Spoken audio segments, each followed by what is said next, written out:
ஒருகால் உரைத்தவரை அமைமணி என்பவர் போல் அஞ்சன கரம்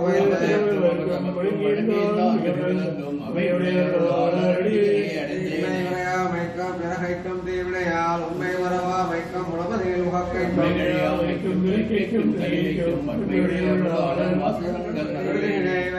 துணிவுடையார் துய்மொழிகள் பிரதிபதியாசிரியர் பாசுரம்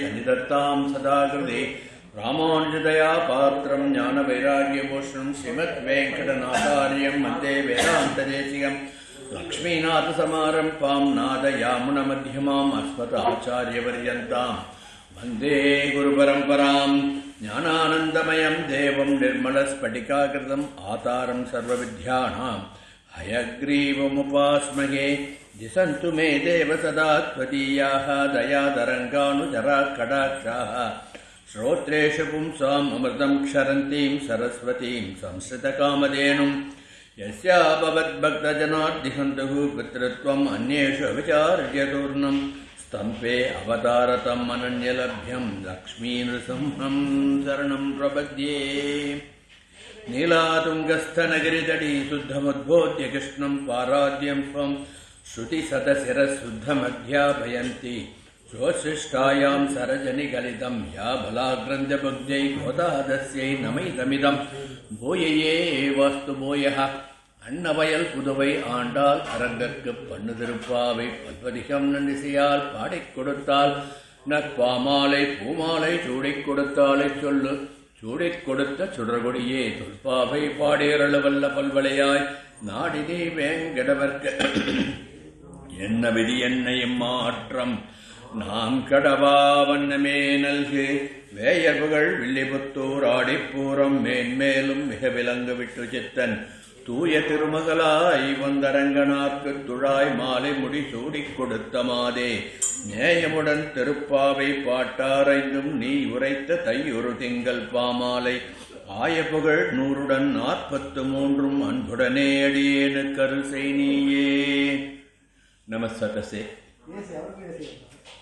திருப்பாவையினுடைய 22வது நாள் பாசுரத்தை இன்னைக்கு நாம் அனுபவிக்கணும். வழக்கம் போல சுவாமி நிகமாந்த மகாதேசிகனுடைய கோதாஸ்துதியினுடைய 22வது ஸ்லோகத்தை அனுசந்தானம் பண்ணிவிட்டு தொடர்ந்து திருப்பாவையினுடைய இன்றைய பாசுர விசேஷங்களை நாம் அனுபவிப்போம். தூர்வாதல பிரதிமயா தவதே ககாந்தியா ஓரோச்சனா ருச்சிரச்சா ருத்ரகாயாஹ ஆசீதனுச்சி சிகாவலக்கண்டசோபாம் மாங்கல்யதம் பிரணமதாம் மதுவைரிகாத்ரம் என்பது கோதாஸ்துதியினுடைய 22வது ஸ்லோகம். அருகம்புல் போன்ற நிறமுடையவளாம் கோதை. மகாலட்சுமி தாயாரோ பொன்னிறம் உடையவள். இந்த அருகம்புல் நிறமும் மகாலட்சுமி தாயாருடைய பொன் நிறமும் சேர்ந்து எம்பெருமானுடைய கார்மேக வண்ணனுடைய கருத்த திருமேனியிலே இவர்கள் தாயாரும் 2 தாயார்களும், அதாவது அருகம்புல் போன்ற திருமேனி காந்தி உடைய கோதா பிராட்டியும் ஸ்வர்ணம் போன்ற திருமேனி காந்தி உடைய மகாலட்சுமி ஆகிய இருவர்களுடைய கடைக்கண் பார்வை எம்பெருமானை பார்க்கின்ற பொழுது அந்த நீலமேக சியாமலனுடைய கழுத்து மயில் தொகை வண்ணம் போல் மெழுகின்றது என்று சுவாமி நிகமாந்த மகாதேசிகன் கற்பனை செய்து கோதா பிராட்டியினுடைய பெருமையை இந்த ஸ்லோகத்திலே அனுபவித்திருப்பார் என்று நாம் அனுபவிக்க வேண்டும். தொடர்ந்து திருப்பாவையினுடைய 22வது பாசுரத்தை இப்பொழுது அனுசந்தானம் பண்ணுவோம். அங்கன்மா ஞானத்து அரசர் அபிமான பங்கமாய் வந்து நின் பள்ளிக்கட்டிற்கீழே சங்கமிருப்பார் போல் வந்துதலை பெய்தோம். கிங்கினி வாய்ச்செய்த தாமரை பூ போலே செங்கன் சிறுச்சிறிதே எம்மேல் விழியாவோ. திங்களும் ஆதித்யனும் எழுந்தாற்போல் அங்கனிரண்டும் கொண்டெங்கள் மேல் நோக்குதியே எங்கள் மேல் சாபம் இழிந்தேலோர் எம்பாவாய் என்பது இன்றைய பாசுரம். இன்றைய பாசுரத்தை நாமெல்லாம் எப்படி அனுபவிக்கிறோமோ இல்லையோ, பக்தியினுடைய ஞானப்பெருக்கினால் நமது மாமி அற்புதமாக அனுபவித்து அப்படியே இந்த பாசுரத்தில் வருகின்ற கிங்கிணி வாய் செய்த தாமரை பூ போலே என்ற அந்த பதத்தை தத்ரூபமாக நமக்கு கண்முன்னே காட்டுவதாக வாசல்ல கோலம் போட்டிருக்கிறத பார்த்து அனுபவிச்சோம்னா ஒவ்வொரு செயலிலும் நாம் எப்படி பகவானை உள்ளத்தில் கொள்ள வேண்டும் என்பதற்கு ஒரு உதாரணமாக சொல்லணும்.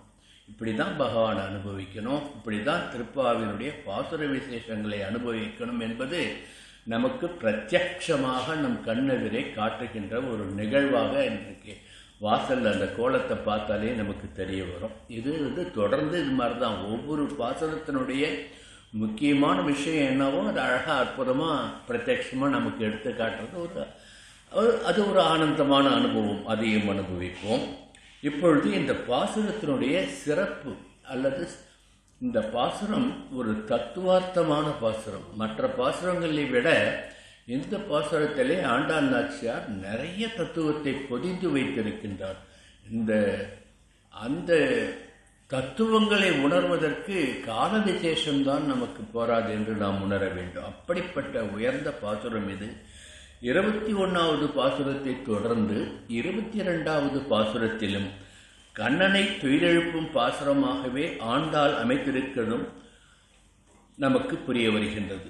எல்லோரும் துயிலெழுந்து வந்துவிட்டார்கள், ஆனால் எம்பெருமானாகிய பரமனாகிய கண்ணா நீ இன்னும் துயிலெழுந்து வந்து எங்களுக்கு அனுகிரகம் பண்ணவில்லையே என்பது போல் இந்த பாசுரத்தை ஆண்டாள் நாச்சியார் ஆதங்கம் எதிரொலிக்க பாடியிருப்பதாக நாம் அனுபவிக்க வேண்டும்.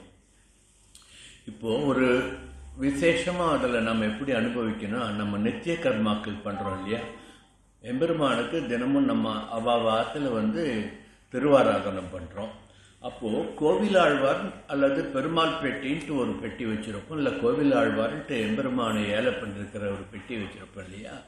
நம்ம பூர்வர்கள் நமக்கு எப்படி எடுத்துக்காட்டிருக்காருன்னா, எம்பெருமானுடைய கோவிலாழ்வார் திருக்காப்பு திறக்கும் பொழுது, திருக்காப்பு திறப்பதுனா கதவங்கள் திறக்கின்ற பொழுது நாயகனாய் நின்ற நந்தகோபனுடைய ஆண்டாள் பாசுரத்தையும் இந்த அங்கன்மா ஞாலத்து அரசர் அபிமான பங்கமாய் எங்கள் அபிமானத்தை துளைத்துவிட்டு எம்பெருமானே உன்னை சரணடைவதற்காக உனக்கு திருவாராதனம் பண்ணுவதற்காக வந்திருக்கின்றோம் என்று தியானித்துக் கொண்டு எம்பெருமானுடைய கோவில் எழுந்தருளிருக்கின்ற அந்த கோவிலாழ்வாருடைய திருக்கதவங்களை திருக்காப்பு நீக்க வேண்டும் என்று பெரியவர்கள் நமக்கு சொல்லியிருப்பார்கள்.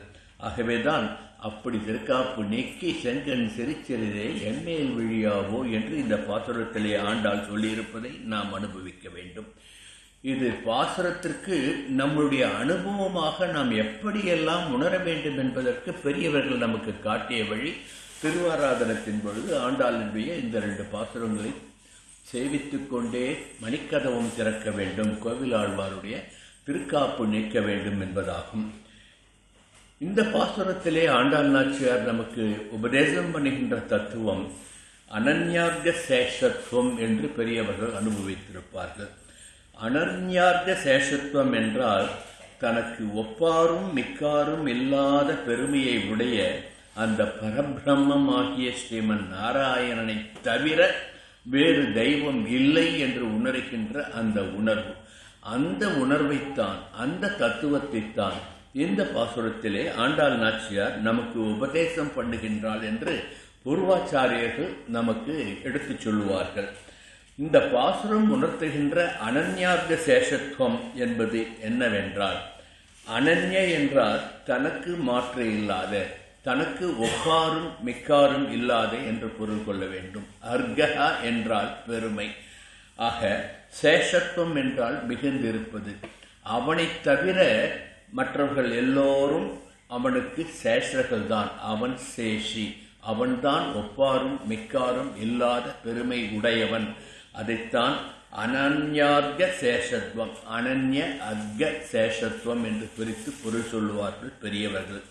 இப்படி நான் எனது என்ற நமது மகங்காரங்கள் அகங்காரங்கள் தொலைந்து அழிந்து நான் ஒன்றுமில்லை, எல்லாம் நீயே, எல்லாம் எம்பெருமானே என்ற உண்மையை உணர்த்துகின்ற பக்தி நிலைதான் அனன்யார்க்க சேஷத்துவம். அந்த பக்தி நிலையைத்தான் ஆண்டாள் இந்த பாசுரத்திலே உன்னையல்லால் தெய்வம் வேறில்லை என்று ஸ்ரீமன் நாராயணனை போற்றி பரவுவதாக. ஸ்ரீமன் நாராயணனே கண்ணனாக வந்திருப்பதால் கண்ணனை போற்றி பரவுவதாக இந்த பாசுரத்தை அமைத்துள்ளார் என்று நாம் அனுபவிக்க வேண்டும். இதுவரை நான், என்னுடையது, நமது, என் உடைமைகள், நமது உடைமைகள், என் மக்கள், தம் மக்கள், என் நாடு, நம் நாடு என்றெல்லாம் அபிமானித்துக் கொண்டிருந்தோம் அல்லவா? இப்படி நான், எனது, என்னுடையது என்று அபிமானித்துக் கொண்டிருந்த மிகுந்த வலிமை வாய்ந்த சிற்றரசர்களும் பேரரசர்களும் தமது கர்வம் அழிந்து கண்ணனிடம் வந்து சேர்ந்தாற்போல் கோபியர்களாகிய நாங்கள் எங்களுடைய சுயம் அழிந்து, எங்களுடைய அகங்கார மகங்காரங்கள் அழிந்து ஒரு எங்களுடைய கையறு நிலையை முழுமையாக உணர்ந்து உன் சரணல்லால் சரணில்லை என்று உன்னிடம் சரணாகதி பண்ண வந்திருக்கின்றோம் என்பதைத்தான் அங்கன்மா ஞாலத்து அரசர் அபிமான பங்கமா என்று அந்த அபிமான பங்கம் என்ற வார்த்தையிலே ஆண்டாள் சொல்லுகின்றாள் என்று நாம் உணர வேண்டும். இப்படிப்பட்ட பக்தியைத்தான் பெரிய திருமொழியிலே திருக்கண்ணபுரத்து எம்பெருமானை மங்களாசாசனம் பண்ணுகின்ற ஒரு பாசுரத்திலே திருமங்கையாழ்வார் அனுபவித்திருப்பதை நாம் இங்கு ஒப்பிட்டு நோக்கி அனுப்பினோம் என்றால், இந்த அபிமான பங்கம் என்றால் என்ன என்று ஆண்டாள் அருளியிருக்கின்றாள் என்பதனுடைய தாத்பரியம் நமக்கு புரிய வரும். மற்றுமோ தெய்வம் உளதென்று இருப்பாரோடு உற்றிலேன், உற்றதும் உன் அடியார்க்கு அடிமை, மற்றெல்லாம் பேசிலும் நின் திருவெட்டெழுத்தும் கற்று நான் கண்ணபுரத்து எம்மானே என்று திருமங்கையாழ்வார் மங்களாசனம் பண்ணுவார். மற்ற ஓர் தெய்வம் உளதென்று இருப்பாரோடு நான் சேரமாட்டேன். ஆகவே எம்பெருமான் ஸ்ரீமன் நாராயணனை தவிர வேறு தெய்வம் இல்லை என்ற உணர்வோடு இங்கு வந்திருக்கின்றோம். எங்களுடைய அகங்காரங்களை தொலைத்து வந்திருக்கின்றோம் என்று திருக்கண்ணபுரத்து எம்பெருமானிடம் எப்படி திருமங்கையாழ்வார் மங்களாசாசனம் பண்ணினார்களோ, மற்ற தெய்வங்களை நினைப்பவர்களோடு நான் சேரமாட்டேன், உன் திருவெட்டெழுத்தாகிய அஷ்டாட்சர மந்திரத்தை ஓதி நின் திருவடியிலே சரண் புகுவேன் என்று திருமங்கையாழ்வார் அனுபவித்தது போன்று எங்களுடைய அபிமான பங்கமாய் வந்து நின் பள்ளிக்கட்டில் கீழே சரணடைந்திருக்கின்றோம் என்று ஆண்டாள் இந்த பாசுரத்திலே உணர்த்துகின்றாள் என்று நாம் அனுபவிக்க வேண்டும். இப்படிப்பட்ட அனன்யார்க்க சேஷத்துவம் என்பதுதான் இந்த 22வது பாசுரத்தினுடைய உன்னதமான தத்துவமாக நாம் உணர வேண்டும். ஆகவே போய பிழையும் புகுதருவான் நின்றளவும் தீயினுள் தூசாகும் செப்பேலோர் எம்பாவா என்று 5ஆம் பாசுரத்திலே சொல்லியதை ஆண்டாள் இந்த பாசுரத்திலே திங்களும் ஆதித்யனும் எழுந்தாற்போல் அங்கனிரண்டும் கொண்டு எங்கள் மேல் நோக்கிதியே எங்கள் மேல் சாபம் எழுந்தேலோர் எம்பாவா என்று அழுத்தந்திருத்தமாக ஆணித்தரமாக சொல்லி, உன்னையல்லால் தெய்வம் வேறில்லை, நீ இருக்கின்ற பொழுது எங்களுக்கு மற்ற தெய்வங்கள் எதற்கு என்று தங்களுடைய நிலைப்பாட்டை உணர்த்துவதாக, தங்களுடைய மமகாரங்களும் அகங்காரங்களும் அழிந்து எங்களுடைய அபிமானம் அழிந்து உன்னை சரணடைய வந்துள்ளோம் என்று சொல்லுவதாக அனன்யார்க்க சேஷத்துவத்தை உணர்த்துவதுதான் இந்த 22வது பாசுரம் என்று அனுபவிக்க வேண்டும். எங்கள் மேல் நோக்குதியேல் என்று எம்பெருமானுடைய திருக்கண்களை சொல்லுகின்றார். சங்கம் இருப்பார் போல் வந்து தலைப்பெய்தோம் என்று எம்பெருமானுடைய திருவடி பெருமையை பேசுகின்றார். எங்கள் மேல் சாபம் எழுந்து என்று எம்பெருமானின் அபயஹஸ்தத்தை போற்றுகின்றார் என்று எம்பெருமானுடைய திவ்ய அங்கங்களை மங்களாசாசனம் பண்ணுவதாகவும் இந்த பாசுர வரிகளை கொண்டு நாம் சுவாபதேசமாக உள்ளர்த்தமாக புரிந்து கொள்ளலாம். அங்கன்மா ஞாலத்து அரசர் அபிமான பங்கமாய் வந்து நின் பள்ளிக்கட்டில் கீழே சங்கமிருப்பார் போர் என்று சொல்லுகின்றார். இங்கு பள்ளிக்கட்டில் என்று சொல்லுவது பள்ளியறையில் உள்ள கட்டில் அல்ல, அவனுடைய ராஜ்ய தர்பாரிலே இருக்கின்ற சிம்மாசனம் என்றுதான் நாம் உள்ளுரை பொருளாக எடுத்துக்கொள்ள வேண்டும். ஆகவே சகல நெறிகளையும் அனைவருக்கும் உணர்த்துகின்ற எம்பெருமான் கண்ணன் அவனே தான் வகுத்த நெறிகளை மீறச் சொல்லுவானா? எல்லா அரசர்களும் தங்கள் நாட்டை துறந்து வா என்று சொல்லுவானா? அப்படி நாம் இந்த பாசுரத்தினுடைய அர்த்தத்தை எடுத்துக்கொள்ளக்கூடாது. அபிமான பங்கமாகத்தான் வந்தார்கள்.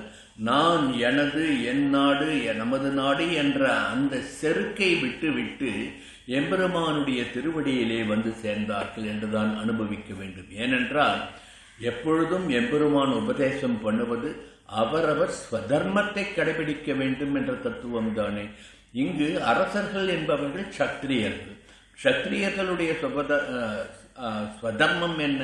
நாட்டை ஆள்வது, நாட்டை காப்பது, பிரஜைகளை காப்பது என்பதுதானே அரசர்களுடைய ஸ்வதர்மம். ஆகவே நாட்டை துறந்து விட்டு வா என்று எம்பெருமானை அழைப்பதாக இந்த பாசுரத்தை நாம் எடுத்து அனுபவிக்க கூடாது. நாட்டை நன்றாக ரட்சிக்க வேண்டும் என்றால் எம்பெருமானுடைய காருண்யம் வேண்டும். எம்பெருமானுடைய காருண்யம் வேண்டும் என்றால் எம்பெருமானை சரணாகதி பண்ண வேண்டும் என்று நான், எனது என்ற தங்களது நிலைப்பாட்டை துறந்துவிட்டு, அந்த செருக்கை மறந்துவிட்டு, அந்த அபிமானத்தை பங்கப்படுத்திவிட்டு, நின் தாளல்லால் வேறு சரண் எங்களுக்கு இல்லை என்று வந்து சரணாகதி பண்ணுகிறதைத்தான் அங்கன்மா ஞாலத்து அரசர் அபிமான பங்கமாய் வந்து நின் பள்ளிக்கட்டு கீழே என்று சொல்லுகின்றார் என்று நாம் அனுபவிக்க வேண்டும். இதை உணர்வதற்கு நம்மாழ்வார் பாசுரம் ஒன்றை மேற்கோளிட்டு அனுபவித்தோம் என்றால் இந்த பாசுர வரிகளுடைய ஆழ்ந்த தத்துவம் நமக்கு புரிய வரும். ஒரு நாயகமாய் ஓட உலகுடன் ஆண்டவர் கருணாய் கவர்ந்த காலர் சிதைகிய பாணையர் பெருநாடு காண இம்மையிலே பிச்சை நாம் கொள்வர் திருநாரணன் தால் காலம் பெற சிந்தித்து உய்மனே என்று நம்மாழ்வார் உபதேசம் பண்ணுவார். இதில் அர்த்தம் என்னன்னா, சக்கரவர்த்தியாக இருந்து சுகங்களை அனுபவித்த அரசன் கூட ஒரு நாள் நாய்கடிப்பட்டு அல்லல் படுவது போன்று என்று சொல்லுகின்றார் இந்த பாசுரத்திலே நம்மாழ்வார். அதாவது ஐஸ்வர்யமோ தாரித்ரியமோ எதுவுமே சாஸ்வதம் கிடையாது.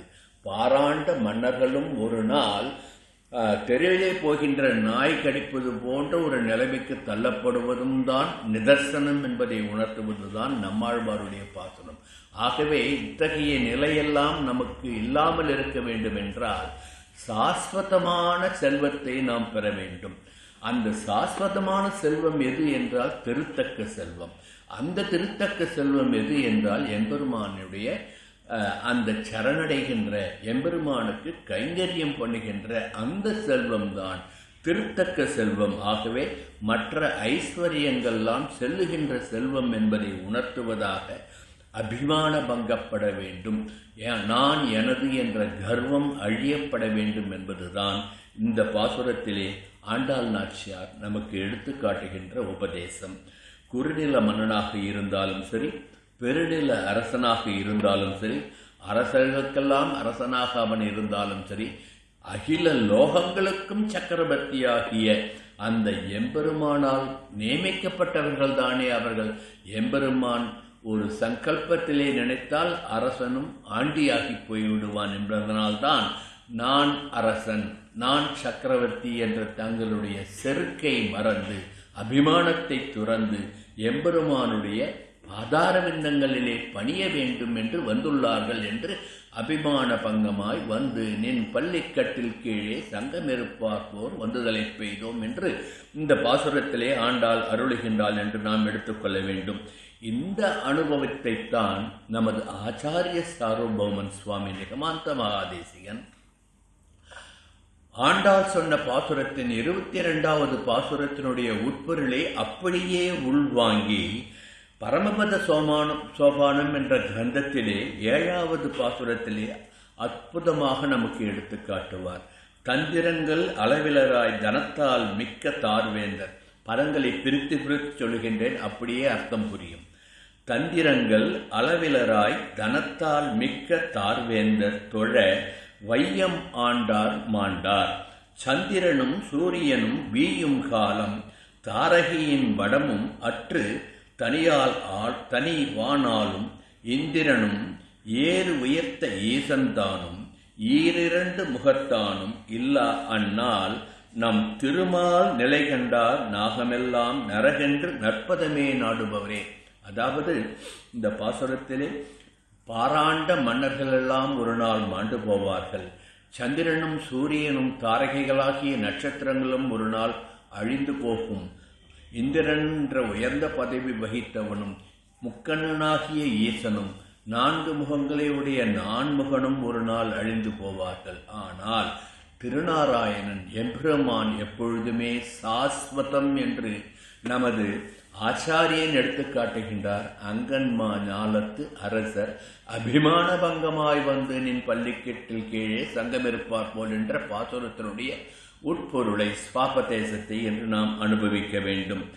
இதுதான் அனன்யார்த்த சேஷத்துவம். எம்பெருமான் அல்லால், ஸ்ரீமன் நாராயணன் அல்லால் வேறு தெய்வம் இல்லை என்ற ஒரு நிலைப்பாட்டை எடுத்துக்கொள்வது. இதைத்தான் இந்த 22வது பாசுரத்திலே ஆண்டாள் நாச்சியார் நமக்கு எடுத்து காட்டுகின்றார்.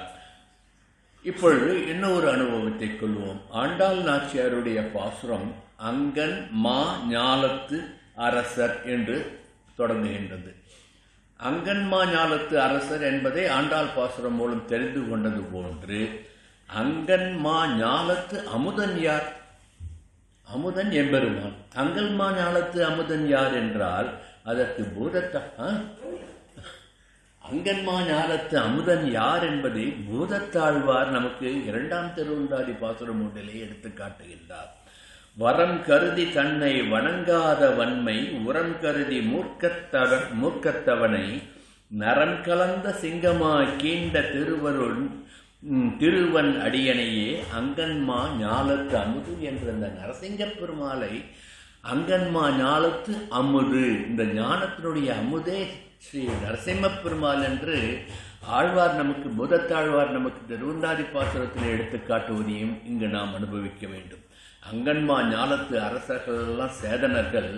அங்கன்மா ஞாலத்துக்கு அகில லோகத்திற்கும் அமுது, நமக்கு எல்லாருக்கும் அமுது க்ஷணமாத்திரத்தில் தோன்றி க்ஷணமாத்திரத்தை நம்மளுடைய துன்பங்களை போக்குகின்ற அந்த ஸ்ரீ நரசிம்ம பெருமாள் தான் என்பதை பூதத்தாழ்வார் அனுபவித்ததை அங்கன்மா ஞாலத்து அமுது என்று நாம் ஒப்பிட்டு அனுபவம் கொண்டோம் என்றால் அதை போன்ற பேரானந்தம் வேறு என்ன இருக்க முடியும்?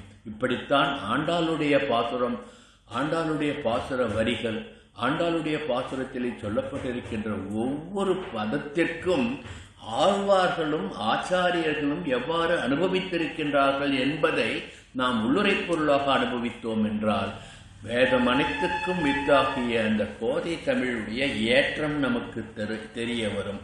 ஆகவே அங்கன்மா ஞாலத்து அமுதாகிய அந்த நிருசிம்மப்பெருமானையும் இப்பொழுது நம் உள்ளத்திலே கொண்டு அனுபவிக்கும் வகையில் அங்கன்மா ஞாலத்து அரசர் என்று ஆண்டாள் நாச்சியார் தொடங்கினார் என்றும் நாம் அனுபவிக்கலாம்.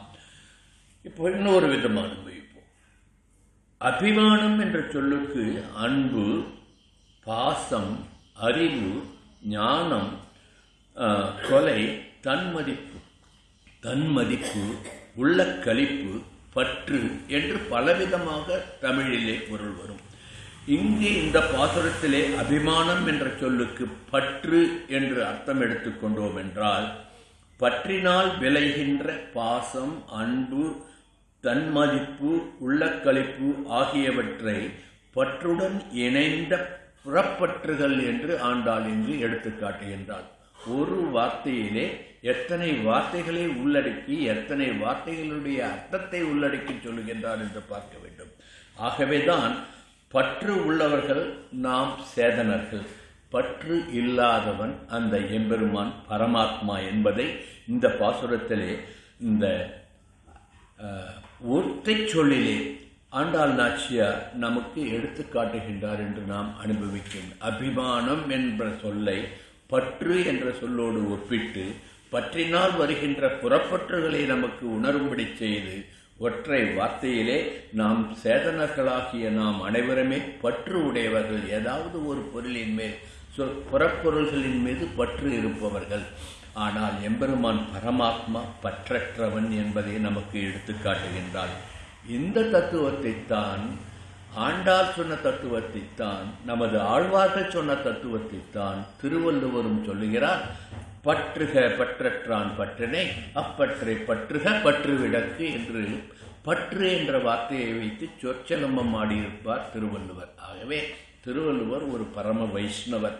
வைஷ்ணவ சித்தாந்தத்தை எங்கெங்கெல்லாம் எப்படியெல்லாம் சொல்ல முடியுமோ அப்படியெல்லாம் திருவள்ளுவர் சொல்லியிருப்பதை நான் ஏன் இங்கு எடுத்து காட்டுகின்றேன் என்றால், அவர் எப்படி வைஷ்ணவ சித்தாந்தத்தினுடைய தத்துவங்களை நமக்கு எடுத்துச் சொல்லியிருக்கின்றார் திருக்குறளிலே என்பதையும் நாம் உணர வேண்டும். ஆகவே பற்றுக பற்றற்றான் பற்றனே, பற்றுக அப்பற்றை பற்றுக பற்று விடற்கு என்று சொல்வது போன்று இது எதிலிருந்து கொண்டு வந்தார்?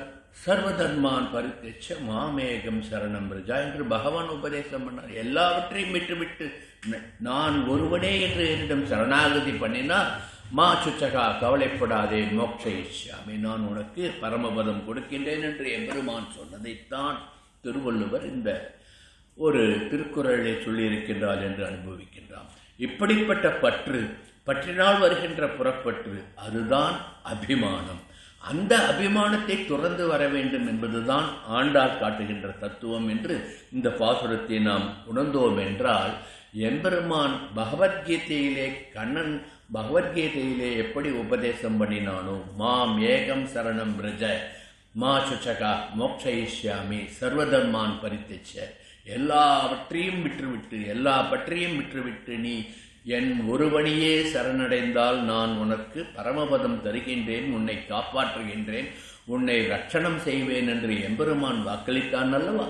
அதைத்தான் இங்கு அபிமான பங்கமாய் வந்து நின் பள்ளிக்கட்டில் கீழே என்று ஆண்டாள் நாச்சியார் சொல்லுகின்றார் என்று சரமஸ்லோகத்தினுடைய சாரமாகவும் இந்த வார்த்தையை நாம் அனுபவிக்கலாம். இன்னொரு விதத்திலே அனுபவிப்போம். அபிமான பங்கமாய், அபிமானம் என்பது அகங்காரத்தை சொல்லுகின்றது.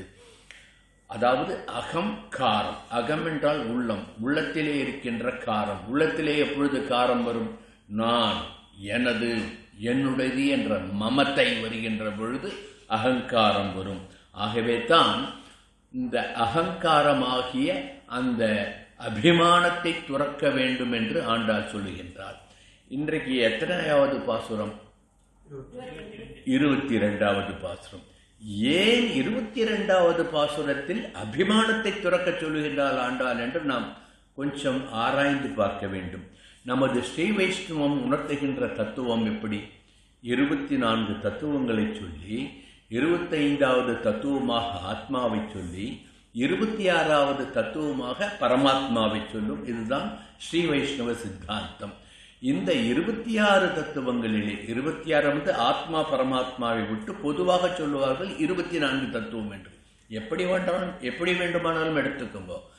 26 தத்துவங்களிலே 22வது தத்துவம் அகங்காரம். அப்போ 22வது பாசுரம் இன்னைக்கு பாசுரத்தினுடைய மைய கருத்து என்ன? அகங்காரத்தை விட்டு ஒழியுங்கள், அபிமானத்தை தொலையுங்கள்.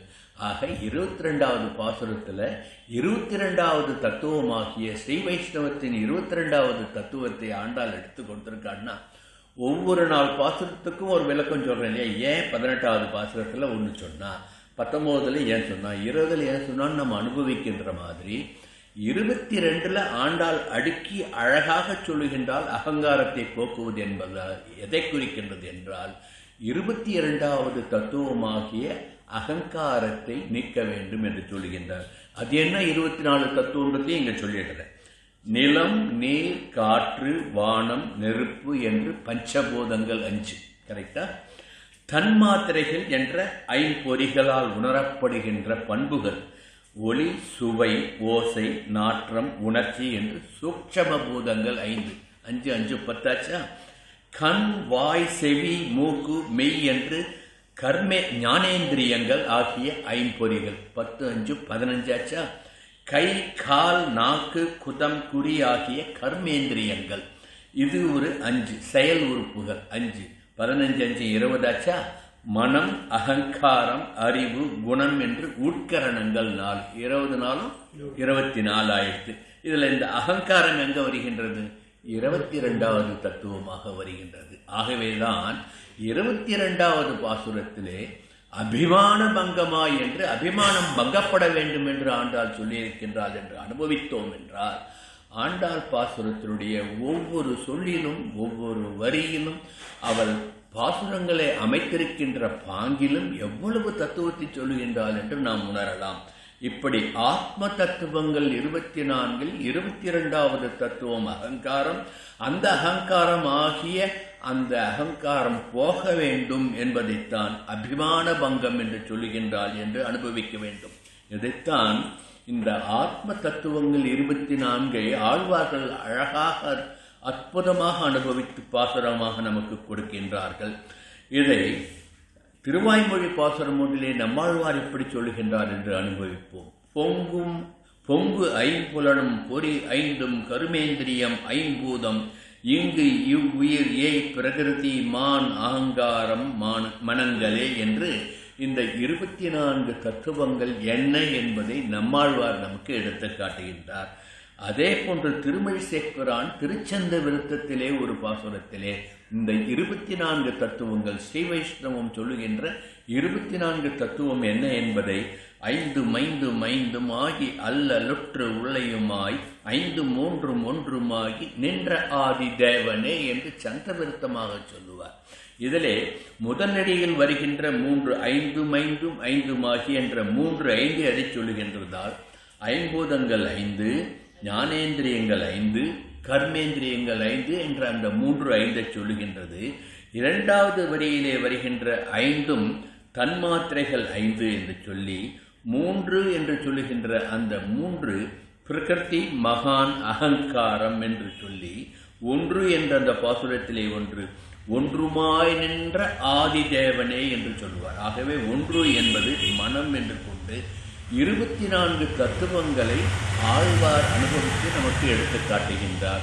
இப்படி ஆழ்வார்கள் நமக்கு எடுத்து காட்டிய நமது ஸ்ரீ வைஷ்ணவ சித்தாந்தத்தில் உள்ள 24 ஆத்ம தத்துவங்களில் 22வது தத்துவமாகிய அகங்காரம் அழிய வேண்டும் என்பதைத்தான் அங்கன்மாஞாலத்து அரசர் அபிமான பங்கமாய் வந்து அபிமான பங்கப்பட வேண்டும் என்று ஆண்டாள் 22வது பாசுரத்திலே சொல்லுகின்றாள் என்று அனுபவித்தோம் என்றால் இது உண்மையாக ஆண்டாளுடைய பாசுரத்தினுடைய அமைப்பை உள்வாங்குகின்ற ஒரு உணர்வாக அமையும். எப்படி வாசல்ல கோலம் போடும்போது கூட ஆண்டாள் நாச்சியாருடைய ஒவ்வொரு பாசுரத்தையும் உள்ளே வாங்கி வெளிப்படுத்துகின்றார்களோ அதை போன்று தான் இந்த பாசுரத்தை நாம் அனுபவிக்க வேண்டும். அதோடு இந்த பாசுரத்திலே மற்ற அரசர்கள் எல்லாம் தங்கள் அபிமானத்தை துளைத்துவிட்டு நாட்டை துறந்துவிட்டு வரவில்லை. நாடாள்கின்றோம் என்ற செருக்கை துறந்துவிட்டு உன் பாதத்திலே வந்து பணிந்து நின் கட்டில் கீழே பணிந்து இருக்கின்றார்கள். நாங்கள் என்ன பண்ணோம்?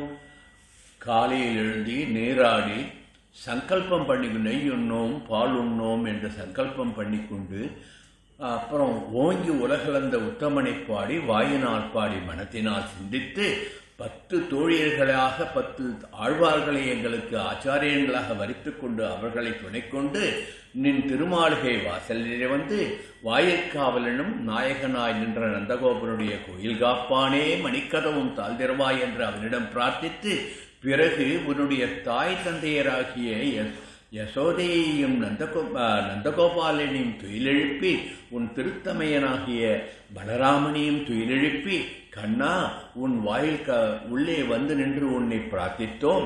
தாயார் இல்லாமல் எங்களுக்கு உன்னுடைய அனுகிரகம் கிடைக்காது என்பதனால் தாயாராகிய நப்பிண்ணையும் சேர்த்து துயிலெழுப்பி பாடினோம். அவளை மட்டும் துயிலெழுப்பிய பொழுதும் எங்களுக்கு அருள் கிடைக்கவில்லை. ஆகவே கண்ணனையும் நப்பெண்ணையும் சேர்த்து துயிலெழுப்புவதாக பாடி அனுபவித்தோம். எங்களுக்கு எங்கள் மனக்கதமம் திறந்து எங்கள் உள்ளே நீ வருவதற்கு எத்தனமாகிவிட்டாய். அதற்காகத்தான் நாங்கள் எங்களுடைய செருக்கை ஞானத்தை தொலைத்துவிட்டு அபிமான பங்கமாய் நின் பள்ளிக்கட்டில் கீழே வந்திருக்கின்றோம் என்று இந்த பாசுர அமைப்பை 1வது பாசுரத்திலிருந்து 21வது பாசுரத்திலே என்ன சொன்னாலும் அதை முற்றுப்புள்ளி வைப்பது போன்று அபிமான பங்கமாய் வந்துவிட்டு நின் முற்றம் புகுந்து உன்னுடன் கலந்து இருக்கின்றோம் என்று சொல்லுவதுதான் ஆண்டாள் பாசுரத்தினுடைய ஏற்றம் என்பதை நாம் அனுபவிக்க வேண்டும். இன்னொரு விதமாக பார்த்தோம்னா அங்கன்மா ஞாலத்து அரசர் அபிமான பங்கமாய் வந்து என்பதை தத்துவார்த்தமாக அனுபவிக்கலாம். கேனோபனிஷத் ஒரு வாக்கியம் சொல்லும் உபதேசம். அவிஜ்ஞாதாம் விஜானதாம் விஞ்ஞானம் அவிஜானதாம். எல்லாம் எனக்கு தெரியும் என்று செருக்கு உடையவனுக்கு ஒன்றுமே தெரியாது. எனக்கு எதுவும் தெரியாது என்று பணிந்து இருப்பவனுக்கு எல்லாம் தெரிய வரும், ஞானம் பிரகாசிக்கும் என்பதுதான் வேதம் வரைக்கின்ற வாக்கு. அந்த வகையிலே கேனோபனிஷத் சொன்னபடி எல்லாம் தெரியும் என்று நாங்கள் இங்கு நினைத்து வரவில்லை. தெரியாது என்று தெரிந்து உன்னுடைய திருப்பாதம்தான் எங்களுக்கு அனைத்தையும் தெரிய வைக்கும் என்று தெரிந்து இங்கு நாங்கள் வந்திருக்கின்றோம் என்று எங்கள் அபிமானத்தை துளைத்து, எங்கள் அகங்காரங்களை துரைத்து, எங்கள் மமகாரங்களை துரைத்து உன் திருவடியை சரணடைய வந்திருக்கின்றோம் என்று ஆண்டாள் நாச்சியார் இந்த பாசுரத்திலே அபிமான பங்கம் என்ற வார்த்தையிலே கேனோபனிஷத் வேதம் உரைத்த அந்த தத்துவத்தை எடுத்துச் சொல்லுகின்றாள் என்று அனுபவிப்பதும் ஒரு ரசம். இன்னொரு விதமாக பார்க்கலாம். அபிமான பங்கம் என்பதை நித்தியப்படி நாம் அனுபவிச்சுட்டே இருக்கோம். பெருமாளுக்கு ஓம் கேசவாய நமஹா, ஓம் நாராயணாய நமஹா, ஓம் மாதவாய நமஹா, திரிவிக்ரமாய நமஹான்ட்டு அர்ச்சனை பண்றார் இல்லையா சுவாமி. பிரணவத்தோடு எம்பெருமானுடைய திருநாமத்தை சேர்த்து கடைசியில் நமஹா என்று முடிக்கின்றார். ஏன் நமஹா என்று முடிக்கின்றது? ஒவ்வொரு இப்படி எம்பெருமானை போற்றி பாடுகின்ற அந்த ஒவ்வொரு இதிலையும் நமஹா நமஹா என்று சொல்வது ந ம என்று பிரித்து பார்க்க வேண்டும். ந என்றால் இல்லை, மா என்றால் இந்த ஜீவாத்மா. இது என்னுடையது இல்லை, என்னுடையது கிடையாது, எல்லாம் உன்னுடையது. சர்வம் கிருஷ்ணார்ப்பணம் என்ற தத்துவம் நேற்று அனுபவித்தோம் இல்லையா? எப்படி ஸ்வஸ்மை ஸ்வப்ரீதியே ஸ்வயமேவ காரியதி என்று உன்னுடைய திருவருளால், உன்னுடைய சங்கல்பத்தால் நீ எங்களை ஒரு கருவியாக கொண்டு இந்த காரியத்தை செய்ய வைக்கின்றார். ஸ்வஸ்மை ஸ்வப்ரீதியே ஸ்வயமேவ காரித்தவான் சர்வம் கிருஷ்ணார்ப்பணமஸ்து என்று முடிக்கின்றோம் அல்லவா? எல்லாம் உன் சங்கல்பத்தால் நீ நியமித்தபடி நடத்தி முடித்து விட்டோம் என்பதை உணர்த்துவதற்காகத்தான் அம்பெருமானை மங்களாசாசனம் பண்ணுகின்ற பொழுது இது என்னுடைய திருப்திக்காக நான் செய்யவில்லை, எல்லாம் உன்னுடையது என்று சொல்லி நமஹா என்னுடையது இல்லை, என்னுடையது இல்லை என்று சொல்லுகின்றோம். இதைத்தான் அபிமான பங்கம், என்னுடையது இல்லை என்று துறக்கின்ற அந்த மனப்பக்குவம். இந்த அகங்காரத்தை அனகத்தை அகமாக நினைத்தல் என்று பெரியவர்கள் சொல்லுவார்கள். அகம் என்றால் ஆத்மா, அனகம் என்றால் இந்த உடல்.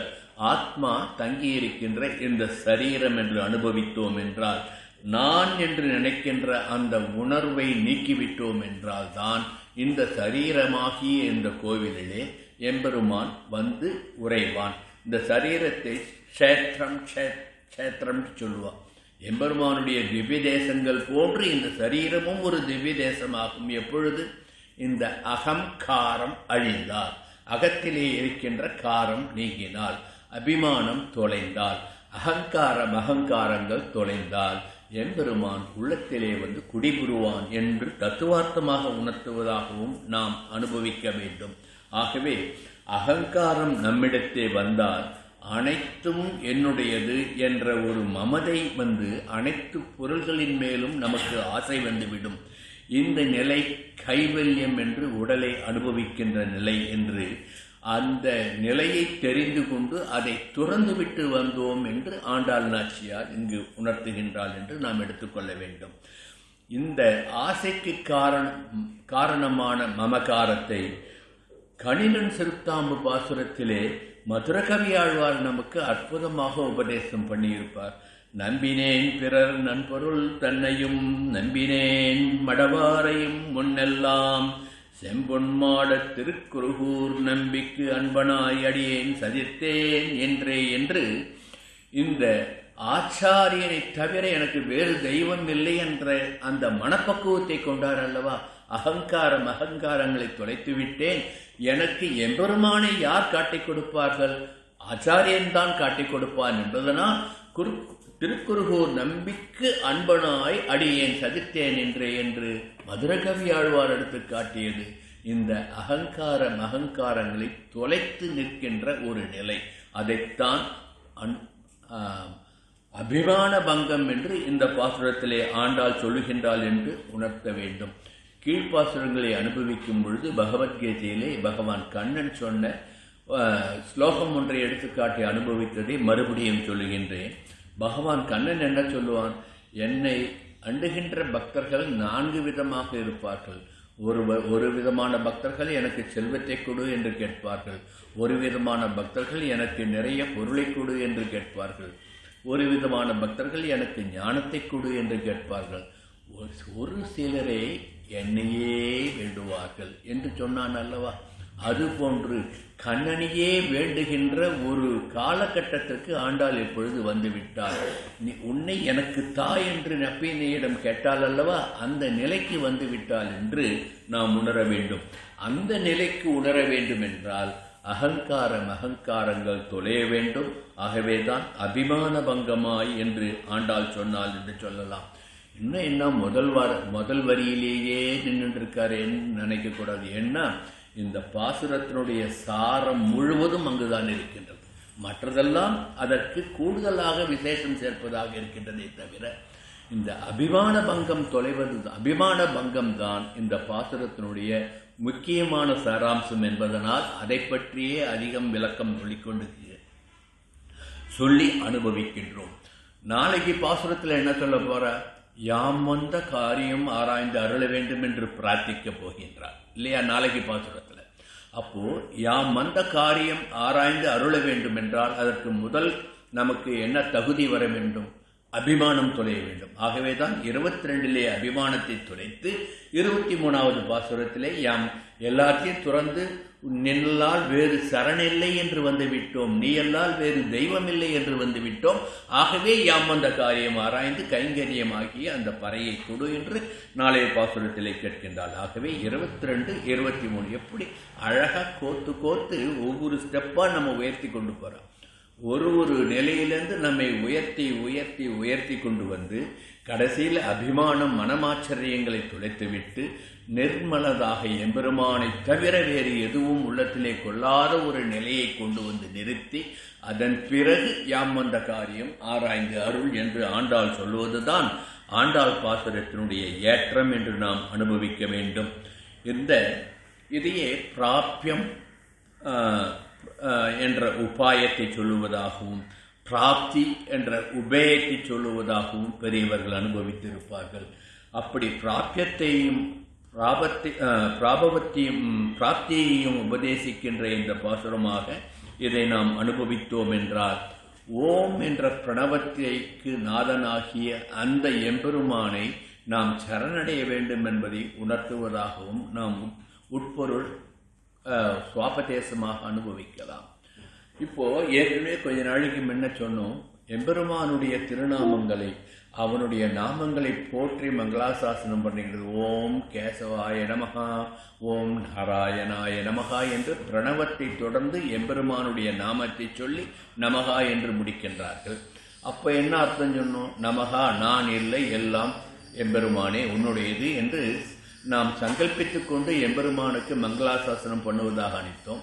ஆனால் அஷ்டாட்சர மந்திரம் எப்படி இருக்கின்றது, ஓம் நமோ நாராயணாயா. அப்போ நாராயணனுக்கு முன்ன நமோன்ற வார்த்தையை ஏன் போட்டா, அதுக்கும் ஒரு அர்த்தம் நமக்கு இந்த பிராப்யம் பிராப்தி என்ற இந்த உபாயம் எது உபேயம் எது என்பதை நமக்கு எடுத்துக்காட்டுவதாக ஓம் என்ற பிரணவத்தை தொடர்ந்து நாராயண பதம் வந்து 3 பதங்களும் சேர்ந்து அஷ்டாட்சரமாக எப்பொழுது வரும் என்றால் நமகா என்ற பதம் சேரும் பொழுது. ஓமை தொடர்ந்து ஏன் நமகா வந்தது என்றால் நான் இல்லை சர்வமும் நாராயணனே, சர்வம் விஷ்ணுவயம் ஜெகத் என்பதை உணர்த்துவதற்காகத்தான் ஓம் நமோ நாராயணாயா என்று அஷ்டாட்சர மந்திரத்தை சொல்கின்றார். ஆகவே சகஸ்ரநாமத்தை சொல்லுகின்ற பொழுது பிரணவத்துடன் சேர்ந்து எம்பெருமானுடைய திருநாமத்தை சொல்லி அது நான் இல்லை நீதான் என்று எப்படி சொல்லுகின்றோமோ அத்தகைய திருநாமத்துக்கு உடையவனாகிய அந்த நேமியை சொல்லுகின்ற பொழுது நான் இல்லை நீதான் என்று உணர்த்துவதாக ஓம் நமோ நாராயணாய என்று அஷ்டாட்சரத்தை சொல்லுவார்கள் என்று சொல்லி நமக என்பதில் ந இல்லை, ம ஜீவாத்மா ஆகிய நான் என்பதை உணர்த்துவதற்காகத்தான் இந்த பாசுரத்திலே உட்பொருளாக சொல்லி இருக்கின்றாள் என்று அர்த்தம் வேண்டும். இதை இன்னும் சற்று விளக்கமாக சொல்ல வேண்டும் என்றால் இந்த மா என்பது ஷட்யந்தமான அஸ்மத் சப்தம் என்று பெரியவர்கள் அனுபவிப்பார்கள். இந்த சுவாமி நிகமாந்த மகாதேசன் இதை அற்புதமாக ரகசியத்திரைய சாரத்திலே எடுத்து அந்த திருவஷ்டாட்சர மந்திரத்தினுடைய பெருமையை சொல்லுகின்ற பொழுது அற்புதமாக விளக்கியிருப்பார். அஸ்மத் சப்தம் ஷட்யந்தமானது என்று சொல்வது ஆறாம் வேற்றுமை உருவை குறிக்கும். ஆறாம் வேற்றுமை உருவு அது, ஆது, யா. ஆகவே நமகா என்று சொல்லுகின்ற பொழுது நான் இல்லை என்று வேறுபடுத்தி காட்டுவதுதான் ஆறாம் வேற்றுமை உருவு. எனக்கு நான் அல்லேன், எனக்கு நான் இல்லை என்ற பொருளை தருவது. இவ்விதம் எனக்கு நான் என்ற அபிமானத்தை தொலைப்பது. அந்த அபிமானத்தை தொலைப்பது எப்படி என்றால் என்னுடையது அல்ல, யா, ஆறாம் வேற்றுமை உறவு. எனக்கு நான் உரியவன் அல்ல, யாவும் அதுவும் சேர்ந்து இப்படி ஆறாம் வேற்றுமை உருவினால் எப்படி வேற்றுமைப்படுத்தி காட்டுகின்றதோ அதைத்தான் இங்கு நமகா என்ற வார்த்தையினுடைய அர்த்தம். இந்த நமகா என்ற வார்த்தைக்கு ஒரு அத்தியாயம் முழுக்க பெரியவர்கள் வியாக்கியானம், நம்முடைய சதாச்சாரியன் வியாக்கியானம் பண்ணியிருப்பதை நாம் அனுபவிக்க வேண்டும். அதை சொல்ல சொல்ல சொல்ல சொல்லிக்கொண்டே போக வேண்டும். ஆகவே சுருக்கமாக அனுபவிப்பது என்றால் நமக என்பது நான் இல்லை, நான் இல்லை என்று நம் அகங்காரத்தை தொலைத்து விடுவதைத்தான் இந்த பாசுரத்தினுடைய சுவாபதேசமாக சாரமாக ஆண்டாள் நாச்சியார் அனுபவித்திருக்கின்றாள் என்று நாம் சொல்ல வேண்டும். இதைத்தான் விஷ்ணு சகஸ்ரநாமத்திலே வருகின்ற ஸ்லோகத்தை எடுத்து அனுபவிப்பார்கள். நமக்கு சரீரத்திலே ஒரு உபாதை வந்துவிட்டால் என்ன பண்ணுவோம்? சரீர உபாதை நீங்க வேண்டும் என்றால் இப்போ நன்னா மூட நெய் பெய்து முழங்கை வழிவார நம்ம திருக்கோவிலில் நம்முடைய பட்டாச்சார சுவாமி வாரி வாரி வழங்கிட்டு இருக்கார் இல்லையா? மூட நெய் பெய்து வருது, அதை நன்னா கிரகிச்சு நன்னா போக்கியமாக சாப்பிடணும்னா அந்த சரீரம் ஒத்துழைக்க வேண்டும். என்ன போல சக்கரை கட்டியாக இருந்தால் என்ன பண்ண முடியும்? சரீரம் ஒத்துழைக்கவில்லை, அப்பொழுது என்னால் அந்த சர்க்கரை பொங்கலை சாப்பிடவில்லை முடியாது இல்லையா? அப்போ என்ன பண்ணணும்? அந்த சரீர உபாதை நீங்குவதற்காக ஒரு மருந்து சாப்பிடணும். அந்த மருந்து சாப்பிட்டு சரீரத்தை சரியாக்கி கொண்டால் என்னால் இந்த சர்க்கரை பொங்கலை அனுபவிக்க முடியும். அதுபோன்று ஒரு சாதாரணமாகிய இந்த உடம்புக்கே இந்த கதி என்ன? பரமானந்தம் கொடுக்கின்ற அந்த பரமாத்மாவை நாம் போக்கியமாக அனுபவிக்க வேண்டும் என்றால் எந்த மருந்தை உட்கொள்ள வேண்டும்? எந்த வைத்தியரிடம் போக வேண்டும்? மருத்துவனாய் நின்ற அந்த மாமணிவண்ணனை சரணடைவதுதான் என்பதை நாம் உணர வேண்டும். என்பதை உணர்த்துவதுதான் அபிமான பங்கமாக நமக என்ற வார்த்தை சொல்லுகின்ற அர்த்தம் என்று சுவாமி நிகமாந்த மகாதேசிகனுடைய திருவாக்கு. அவர் திருமந்திர சுருக்கு என்ற பிரபந்தத்திலே அற்புதமாக விளக்கி சொல்லியிருப்பார். ஒரே ஒரு பாசுரம் மட்டும் இங்கு அனுசந்தானம் பண்ணுவோம். தனது இவை அனைத்தும் ஆக தான் இறையாகும் மாயன் உனது எனும் உணர்த்தி தாராது உமக்கு நீர் உரிமை உற்றி எனது இவை அனைத்தும் யானே இறை என்னும் இரண்டும் நீர் மன என்னும் இரண்டின் மாறா வல்வனை மாற்றுவீரே. மன என்று ஏன் சொல்லுகின்றார் என்றால் மா என்பது ஜீவாத்மா, நான் என்பது இல்லை, நான் இல்லை, அதுதான் நம்ம. அதை இப்படி மாற்றி சொல்றார். அப்படின்னு நாம் அனுபவிக்கணும். இப்படி ஆராய்ந்தோம் என்றால் யாம் வந்த காரியம் ஆராய்ந்து அருள வேண்டும் என்று நாளைக்கு கேட்பதற்கு அந்த பாசுரத்திற்கு முன் நமக்கு ஒரு தகுதியை நாம் உருவாக்கி கொள்ள வேண்டும். அந்த தகுதி என்னவென்றால் சரியான மருந்தை நாம் உட்கொள்ள வேண்டும். உடல் உபாதையை நீங்குவதற்கு மருந்து உட்கொள்வது போன்று நமது அகங்காரங்கள் போக வேண்டும் என்றால் மருத்துவனாய் நின்ற அந்த மாமணிவண்ணனை நாம் சரணம் முக்கி அவனுடைய பாத கமலங்களிலே சரணடைவதுதான் சரியான மருந்து. அந்த சரணாகதி தான் சரியான மருந்து என்று ஆண்டாள் எடுத்துக்காட்டி உபேயத்தை, பலனை நமக்கு எடுத்துச் சொல்லுகின்றாள் என்று நாம் அனுபவிக்க வேண்டும். இந்த அபிமான பங்கம் என்று சொல்லுகின்றாலே இந்த அபிமானத்தை எப்படி தொலைப்பது? 5 பேர் செஞ்சாதான் தொலைக்க முடியும். 5 பேர் சேர்ந்தாதான் இந்த அபிமானத்தை தொலைக்க முடியும். இது என்ன, யார் 5 பேர்? இப்போ நான் எங்கே போவேன் 5 பேருக்கு? நான் ஒருத்தன் தானே இருக்கேன்னா நம்மகிட்டே இருக்கா இல்லை 5 பேரும்? யார் அந்த 5 பேர்கள் என்றால், ஒரு காரியத்தை செய்வதற்கு பரமாத்மா அனுகிரகிக்க வேண்டும்.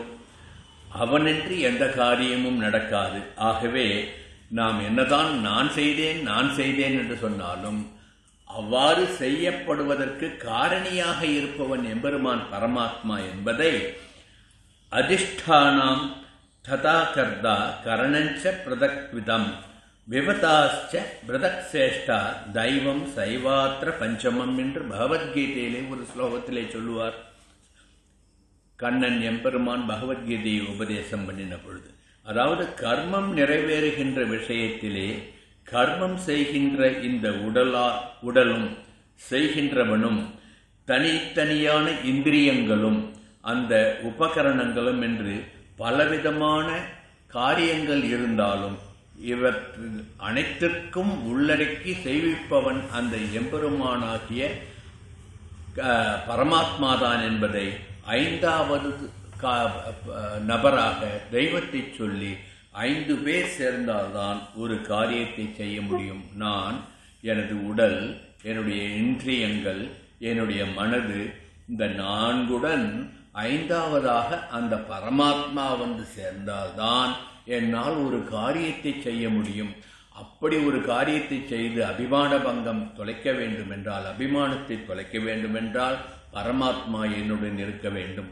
பரமாத்மா என்னுடன் இருக்க வேண்டுமென்றால் நான் என்னுடைய மகங்காரங்களை தொலைத்துவிட்டு அவன் சரணாரவிந்தத்திலே சரணம் பண்ண வேண்டும் என்பதைத்தான் இந்த பாசுரத்திலே சொல்லுகின்றார் என்று நாம் இதற்கு சுவாபதேசத்தை அனுபவிக்க வேண்டும். அபிமான பங்கமாய் வந்து நின் பள்ளிக்கட்டில் கீழே, ஏற்கனவே சொன்னது போல் இங்கு கட்டில் என்பது சிங்காதனத்தை குறிக்கின்றது. நாளைக்கு பாசுரத்திலே சிங்காதனத்தை சொல்லுவா, அதுக்கு அடுத்த பாசுரத்திலே சிங்காதனத்தை சொல்லுவா. அதனுடைய முன்னோடியாக கட்டில் என்ற வார்த்தையிலே சிங்காதனத்தை சொல்லுகின்றார். நாளைக்கு சீரிய சிங்கமாக எம்பெருமான் வீற்றிருக்கின்ற திருக்கோலத்தை அனுபவிப்போம்.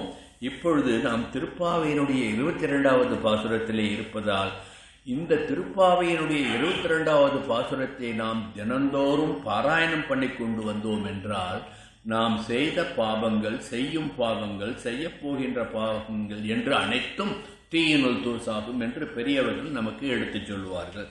இப்படி அங்கன்மா ஞாலத்து அரசர் அபிமான பங்கமாய் வந்து நின் பள்ளிக்கட்டு கீழே சங்கமிருப்பார் போல் வந்து தலை பெய்தோம் என்று அடுத்த வரியில் பாசுரத்தை சொல்லுகின்றால். சங்கம் என்றால் என்ன? சங்கம் என்றால் கூட்டம். இப்போ என்ன பண்ணுறா, ஆளுக்கால் கூட்டமாக சேர்ந்து இந்த சங்கம் அந்த சங்கம் ஏற்படுத்திக்கிறா இல்லையா?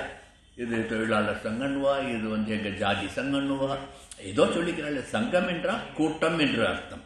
அந்த வகையிலே தான் நாங்கள் பாவையர்கள் அனைவரும், கோபியர்கள் அனைவரும் அபிமானத்தை தொலைத்துவிட்டு கூட்டமாக நின் திருமாளிகைக்கு வந்து சேர்ந்திருக்கின்றோம் என்று ஆண்டாள் சொல்லுவதாக அர்த்தம் எடுத்துக் கொள்ள வேண்டும்.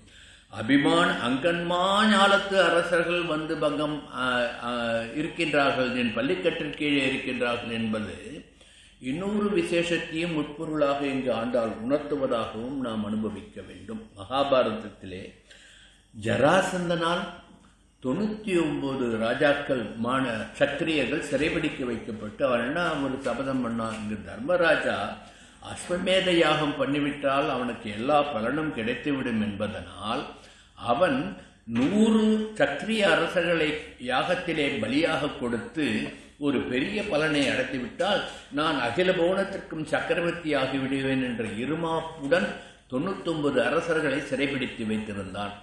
ஆகவே இந்த தர்மராஜன் நடத்துகின்ற அஸ்வமேத யாகத்தை ரட்சணை பண்ணுவதற்காகவும் அகங்காரத்தினால் எருமாந்திருந்து சத்திரியர்கள் அவர்களுடைய ஸ்வதர்மத்தை கடைபிடிக்க விடாமல் தடுத்த அந்த ஜராசந்தனை மாய்க்க வேண்டும் என்பதற்காகவும் தான் கிருஷ்ணன் ஜராசந்தனை அழித்து அந்த 99 சத்திரிய அரசர்களையும் மீட்டுக் கொடுத்தான். அதற்கு அவர்கள் செய்த பிரதி உபகாரம் நன்றிக்கடனாக உன் பள்ளிக்கட்டு கீழே வந்து தவம் கிடைக்கின்றார்கள், உன்னை சரணடைந்திருக்கின்றார்கள் என்று மகாபாரத நிகழ்வையும் இந்த வார்த்தையிலே ஆண்டாள் நாச்சியார் உள்ளுரை பொருளாக நம்மை உணர வைத்திருக்கின்றாள் என்பதுதான் இந்த பாசுரத்தினுடைய ஏற்றம் என்று நாம் அனுபவிக்க வேண்டும். இன்னொரு விதமாகவும் அனுபவிப்போம். தங்கள் அரச பதவியின் மீது இருக்கின்ற அபிமானம் விட்ட மன்னர்கள் இறுதி நாட்களில் கானகம் சென்று தவநெறி வாழ்க்கையை மேற்கொள்ளுவது என்பது அந்த காலத்திலே இருந்த நடைமுறை. இப்பொழுது யாரும் பதவியை விட்டுட்டு கனகம் போய் தவம்லாம் இருக்க மாட்டான். கடைசி மூச்சு வரையும் எனக்கு பதவி வேணும்னா எல்லாரும் காத்துட்டு இருக்கோம். அது நம்மளுடைய இயல்பு. அதை விட்டுங்கோ. அந்த காலத்தில் ராஜாக்கள்லாம் என்ன பண்ணுவாலாம், குறிப்பிட்ட காலத்திற்கு பிறகு அரச பதவியை தன்னுடைய வாரிசுகளுக்கு அளித்துவிட்டு கானகம் சென்று தவம் மேற்கொண்டு முக்தி நிலையை எம்பெருமானை நினைத்து தவம் இருந்து முக்தி அடைவார்கள் என்பது ஒரு வழக்கமாக இருந்தது அல்லவா? இதைத்தான் பூதத்தாழ்வார் 2ஆம் திருவந்தாதி பாசுரத்திலே எடுத்து காட்டுவார். உய்மின் நிறை கொணர்ந்து என்று உலகாண்டவர் எம்மையே தன் இன்சுவை மடவாரை பிறகொள்ள தாம்பிட்டு வெம்மின் ஒளிவையில் கானகம் போய் குமைதென்பார்கள் செம்மின்முடி திருமாலை விரைந்து அடி சேர்மினே என்று பூதத்தாழ்வார் 2வது திருவந்தாதி பாசுரத்திலே சொன்னதையும், 2வது திருவாய்மொழியிலே நம்மாழ்வார் சொன்னதையும், 2வது திருவந்தாதியிலே பூதத்தாழ்வார் ஒரு பாசுரத்தை சொல்லுவார். கோ ஆகி மாநிலம் காத்து நங்கன் முகப்பே மா ஏகிச் செல்லுகின்ற மன்னவரும் பூமேவும் செங்கமல நாபியான் சேவடிக்கே ஏழ்பிறப்பும் தன் கமலம் எய்த்தார் தமர் என்று 2ஆம் திருவந்தாதி பாசுரம். முதலில் சொன்னது திருவாய்மொழி பாசுரம், நம்மாழ்வார் அனுபவம். அடுத்து சொல்லுவது இந்த 2ஆம் திருவந்தாதியிலே ஆழ்வார் அனுபவித்த மற்றொரு பாசுரத்தினுடைய அனுபவம். இந்த 2 பாசுரத்திலே என்ன சொல்லுகின்றார்கள்? மன்னவர்கள் தங்கள் மன்னராட்சியை துறந்து விட்டு கானகம் சென்று உன் அகம் வந்துள்ளோம் என்று செல்வதைப் போன்று இங்கு மன்னர்கள் தங்கள் அகங்காரத்தை தொலைத்துவிட்டு உன் அகம் வந்திருக்கின்றோம் என்று சங்கமிருப்பார் போல் வந்து தலைப்பெய்தோம். எங்கு தலைப்பெய்தோம்? நின் பள்ளிக்கட்டில் கீழே, உன்னுடைய சிம்மாசனத்தின் கீழே என்று ஆண்டாள் நாச்சியார் அருளியிருப்பதாக இந்த பாசுரத்தினுடைய உட்பொருளை நாம் அனுபவிக்க வேண்டும். இப்படி அரசர்கள் எல்லோரும் உன் அன்பிற்கு தோற்று வந்து உன்னிடம் அடிபணிந்து இருக்கின்றார்கள். நாங்களோ பக்தியாகிய உன் அன்பிற்கு நோற்று வந்து இருக்கின்றோம். அவர்கள் தோற்று வந்தார்கள், நாங்கள் நோற்று வந்தோம் என்று நேற்றைய பாசுரத்தில் அனுபவித்தோம் அல்லவா? அந்த சொற்களின் விளக்கமாகத்தான் இங்கு அபிமான பங்கமாய் சங்கமிருப்பார் போல் வந்து நின் பள்ளிக்கட்டு கீழே நாங்கள் சரணடைந்திருக்கின்றோம் என்று ஆண்டாள் அருளி இருக்கின்றாள் என்று நாம் அனுபவிக்க வேண்டும். அடுத்து கிங்கினி வாய் செய்த தாமரை பூ போலே செங்கன் சிரிச்செறிதே எம்மேல் ஒழியாவும். வாசல்ல தாமரையா மலர்ந்திருக்கு இல்லையா கோலத்தில், அது மாதிரி கிங்கினி வாய் செய்த தாமரை பூ போலே. இது என்ன கிங்கினி வாய் செய்த தாமரை பூ போலே? நம்ம குழந்தைகளுக்கு காலில் சலங்கை கட்டி விடுவோம், இல்லாட்டா அது பேர் என்ன, கொலுசு போடுறோம் இல்லையா? அந்த கொலுசு இருக்கிற மணியெல்லாம் எப்படி இருக்குது? முழுசாவாக இருக்குது, கொஞ்சம் வாய் புலந்துருக்கும். அப்படின்னா சத்தம் வெளில வரும். பாதி திறந்து பாதி மூடி இருக்கிற மாதிரி உள்ளே வந்து ஒரு மணி இருக்கும், அப்போ தான் சப்தம் வெளியில் வரும். அது மாதிரி கிங்கினி வாய் செய்த தாமரைப்பூ. அப்போது மலர்ந்தும் மலராத அந்த தாமரைப்பூ போன்று நீ உன்னுடைய செங்கன் திறந்து சிறிதாக திறந்து மெல்ல மெல்ல திறந்து எம்மேல் வழியாவோ என்று கேட்கின்றார். ஏன் மெல்ல மெல்ல திறக்க சொல்லுகின்றால், ஏன் சிறிதாக திறக்க சொல்லுகின்றாள் என்றால், எம்பெருமானுடைய திருக்கண்களை மலர்ந்து நம்மை பார்த்துவிட்டால் அந்த கோடி சூரிய பிரகாசத்தை எங்களால் தாங்க முடியாது. ஆகவே சிறிது சிறிதாக திறந்து எங்களுக்கு கடைக்கண் பார்வையாலே அனுகிரகம் பண்ணி என்று ஆண்டாள் இங்கு பிரார்த்தனை பண்ணுகின்றாள் என்று ஒரு அனுபவத்தை எடுத்துக்கொள்ளலாம். இன்னொரு அனுபவமாக நீ முழுவதுமாக கண் திறந்து எங்களை அனுகிரகித்து விட்டால் அது ஒரு நொடிப்பொழுதிலே உன் திருக்கண்ணை பார்த்ததாக ஆகிவிடும். நாங்கள் உன்னுடைய நேத்திர விசேஷத்தை அனுபவிக்க வேண்டும். கொஞ்சம் கொஞ்சமாக நீ கண்களை திறந்தால் நீ கண் திறக்கின்ற அந்த அழகை நாங்கள் ரசித்துக் கொண்டிருப்போமே கொஞ்ச காலத்திற்கு என்று ஆண்டாள் வேண்டுவதாகவும் நாம் நயமாக எடுத்துக்கொள்ள வேண்டும். இப்படி ஆண்டாள் இந்த பாசுரத்திலே செந்தாமரை மலர்வதை ஒப்பிட்டு காட்டி எம்பெருமானுடைய நேத்திர விசேஷத்தை கொண்டாடுவதை நாம் உணர வேண்டும். இந்த எம்பெருமானுடைய திருக்கண்களை தாமரைக்கு ஒப்பிட்டு ஆழ்வார்களும் ஆச்சாரியர்களும் பல பாசுரங்களிலே பாடியிருப்பதை நாம் இங்கு உதாரணமாக எடுத்துக்கொள்ளலாம். அப்படியெல்லாம் செங்கன் சிரிச்சிறிதே எம்மேல் விழியாவோ, கிங்கிணி வாய் செய்த தாமரை பூப்போலே என்று தாமரை மலர்வது போன்று உன்னுடைய கண்களை திறந்து எங்களுக்கு கடாட்சம் பண்ண வேண்டும் என்று ஆண்டாள் நாச்சியார் இங்கு பிரார்த்திப்பதாக நாம் எடுத்துக்கொள்ள வேண்டும். கீழ்ப்பாசுரத்திலே அனுபவிக்கின்ற பொழுது நமது ஆச்சாரியன் ராமானுஜ வல்லல் அவருடைய ஆச்சாரியன் எப்படி திருமாலுடைய கண்களுக்கு ஒரு நீச்சமான ஒரு உதாரணத்தை சொல்லி குரங்கனுடைய புட்டம் என்று சொன்னதை மறுத்து அது தாமரை போன்ற அழகான கண்கள் என்று உபதேசம் பண்ணினதை நாம் கீழ்ப்பாசுரங்களை அனுபவித்ததை நினைத்துக் கொள்ளுங்கள். இப்பொழுது அதை நான் மீண்டும் சொல்லவில்லை. இந்த கண்கள் எப்படிப்பட்ட கண்கள்? எம்பெருமானுடைய கண்கள். இதையும் நாம் கீழ்ப்பாசுரத்திலே அனுபவித்தோம். பரியனாகி வந்த அவுணன் உடல் கீண்ட அமரர்க்கு அரிய ஆதிபிரான் அரங்கத்து அமலன் முகத்து கரியவாகி படை பறந்து மெலிந்து செவ்வரி ஓடிய நீண்ட பெரியவாய கண்கள் என்னை பேதமை செய்தனவே என்று அமலநாதிபிரான் பாசுரத்திலே திருப்பான ஆழ்வாரை பேதமை செய்த கண்கள் அல்லவா அந்த கண்கள். அத்தகைய கண்களைத்தான் இங்கு ஆண்டாள் நாச்சியார் எடுத்துக்காட்டுகின்றாள் என்று நாம் அனுபவிக்க வேண்டும்.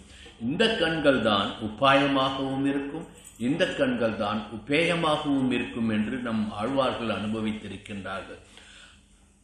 சுவாமி நம்மாழ்வார் திருவாய்மொழியிலே ஒரு பாசுரத்திலே கமல கண்ணன் என் கண்ணினுள் உள்ளான் காண்பான் அவன் கண்களாலே அமலங்களாக விழிக்கும் ஐம்புலனும் அவன் மூர்த்தி கமலத்து அயன் நம்பி தன்னை கண்ணுதலால் ஓடும் தொற்றி அமலத் தெய்வத்தோடு உலகமாக்கி என் நெற்றியுளானே என்று நம்மாழ்வாருடைய திருவாய்மொழி பாசுரத்தை இங்கு நாம் அனுசந்தானம் பண்ணிக்கொண்டு கிங்கிணி வாய் செய்த தாமரை பூ போலே என்று எம்பெருமானுடைய நேத்திர விசேஷத்தை ஆண்டாள் எப்படி கொண்டாடினாள், உபாயமாகவும் கொண்டாடினாள், உபேயமாகவும் கொண்டாடினாள் என்று நாம் அனுபவிக்க வேண்டும்.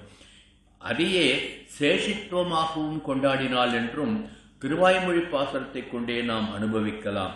எல்லாம் அவன் இட்ட வழக்காய் நிலை தந்த தாரகனாய் நியமிக்கும் இறைவனாய் விளங்குகின்ற அவனே சர்வசேஷி என்பதை நினைக்கிலேன் தெய்வங்கள் நெடுங்கன் இளமான் இனிப்போய் அனைத்து உலகம் உடைய அரவிந்த லோச்சனனை தினைத்தனையும் விடாலான் திருக்கோளூர்க்கே மனைக்கு வான் புரியும் நினையான் செல்ல வைத்தனலே என்று அந்த அரவிந்த லோச்சனன் என்று நம்மாழ்வார் ஒரு புதிய விருது கொடுக்கின்றார் எம்பெருமானுடைய திருக்கண்களுடைய விசேஷத்தை சொல்லி. அரவிந்தம் என்றால் தாமரை, லோச்சனம் என்றால் கண், அரவிந்த லோச்சனன் என்றால் தாமரை போன்ற கண்களை உடையவனே என்று எம்பெருமானை நம்மாழ்வார் அனுபவித்தது போன்று அமலநாதிபிரான் பாசுரத்திலே கொண்டல் வண்ணனை கோவலனாய் வெண்ணையுண்டவாயன் என் உள்ளம் கவர்ந்தானை அண்டர்கோன் அணியரங்கத்து அம்மான் என் அமுதனைக் கண்ட கண்கள் மற்றொன்றை காணாவே என்று உருகினார் அல்லவா. அந்த திருநேத்திர விசேஷத்தை தான் இந்த ஆண்டாள் இந்த பாசுரத்திலே சொல்லுகின்றார். என் அமுதனை கண்ட கண்கள் வேறொன்றை காணுமோ? எபெருமானுடைய கண்களை நாம் பார்த்து அவன் கண் மீது நாம் கண் வைத்து நம்மீது அவன் கண் வைத்து விட்டால் வேற என்ன பாக்கியம் நமக்கு கிடைக்க வேண்டும்? என் அமுதனை கண்ட கண்கள் மற்றொன்றை காணாவே என்று ஆழ்வார் உருகின அந்த பக்தி நிலையைத்தான் செங்கன் சிரிச்சிறிதே எம்மேல் விழியாவோ கிங்கிணி வாய் செய்த தாமரை பூ போலே என்று ஆண்டாள் அனுபவித்திருக்கின்றாள் என்று நாம் அனுபவிக்க வேண்டும். இன்னும் இந்த திருக்கண்களுடைய விசேஷத்தை சொல்லிக்கொண்டே போகலாம். அதற்கு சொல்லுவதற்கு ஆசை இருக்கின்றது. அது பின்னொரு சந்தர்ப்பத்திலே அனுபவிப்போம்.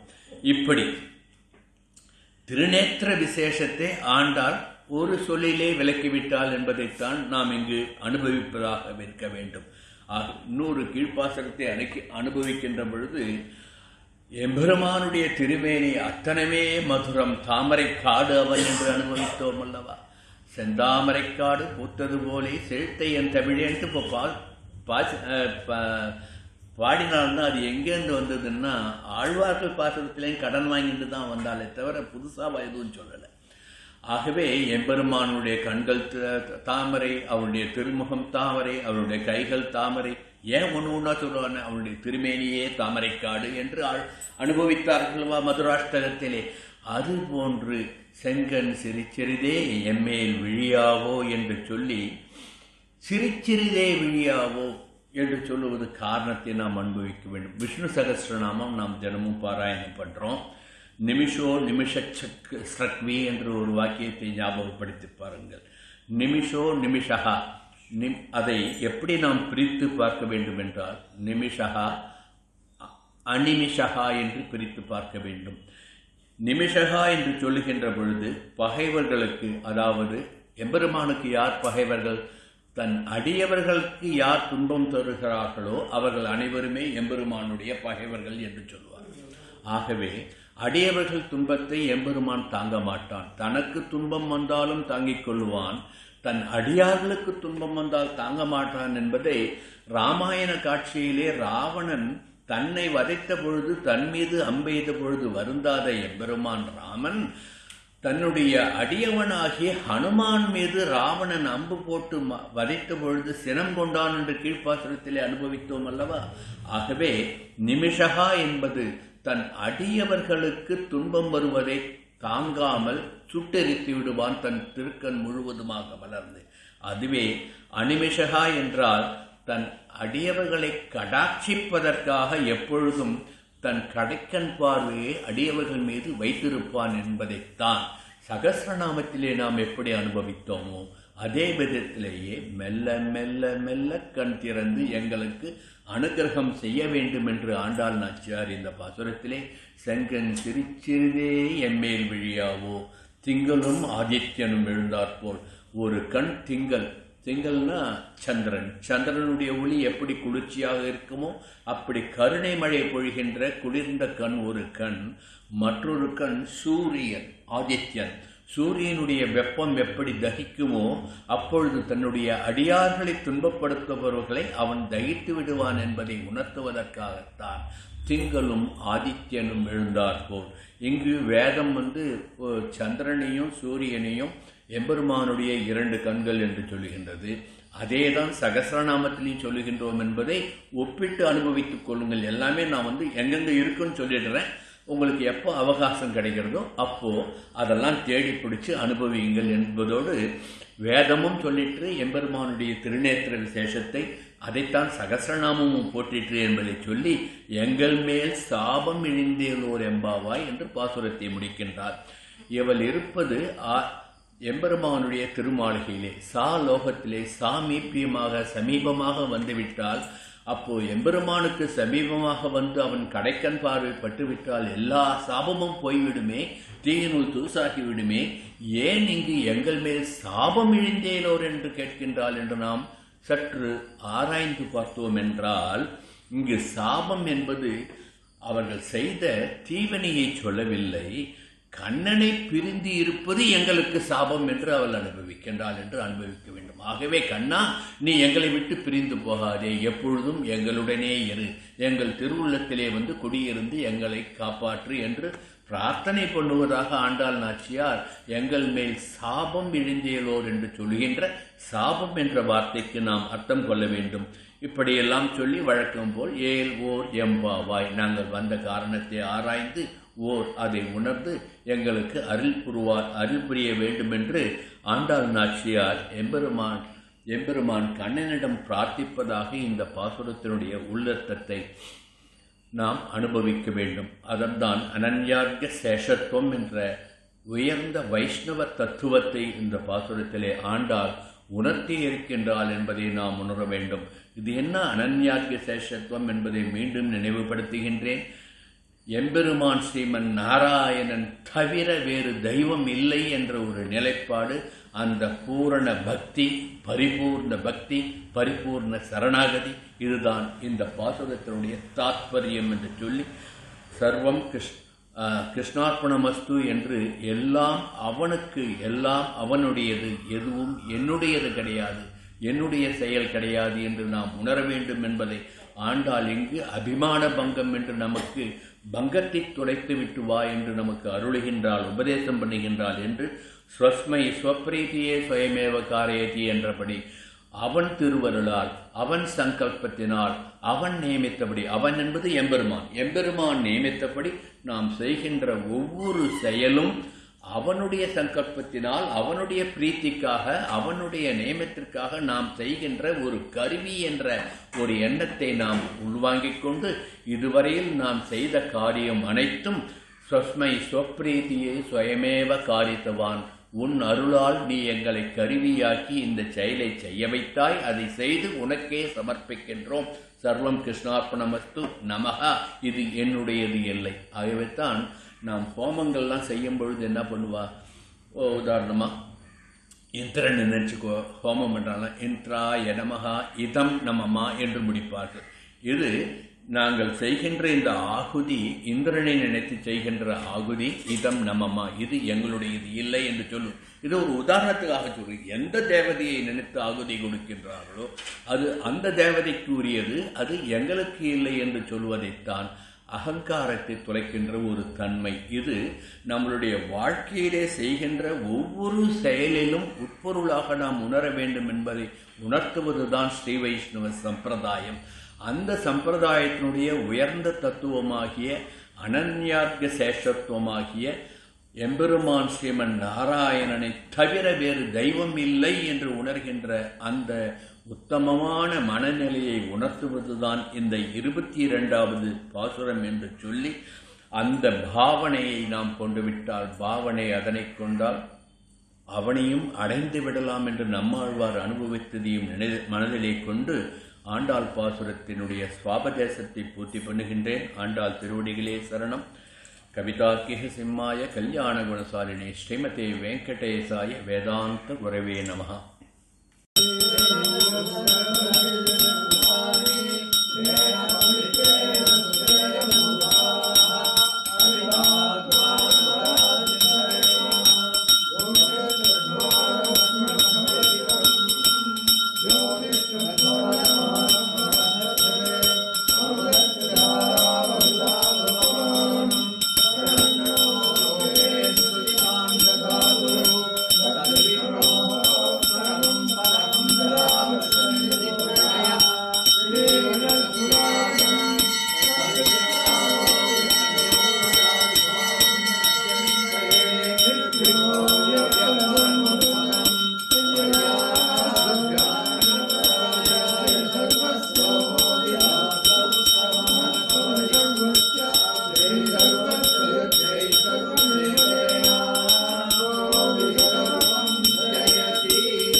அடிமுதுவை பைகமல தந்தரியல் பட்டர்பிரான் தமிழ் மாலை முப்பதும் தப்பாமே இங்கு பரிசுரைப்பார் இரண்டு மால் வரைத்தோர் செங்கன் திருமுகத்து செல்வ திருமாலால்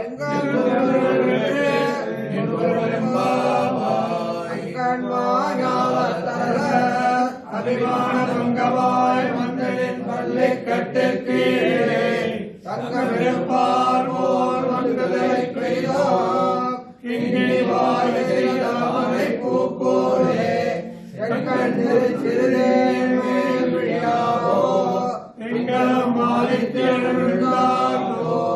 அங்கள் இரக்கம் கொண்டு எங்கள் மேல் நோக்குதியே எங்கள் மேல்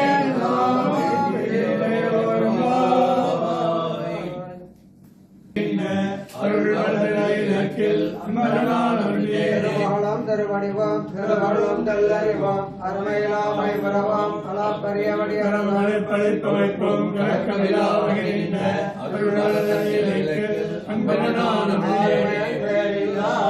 அடியவர்களேவர்காம் ஆறு மகன் மயலும் இவை உருவாலும் பலவாறுமே உண்டு அடியார்களே உரைகள்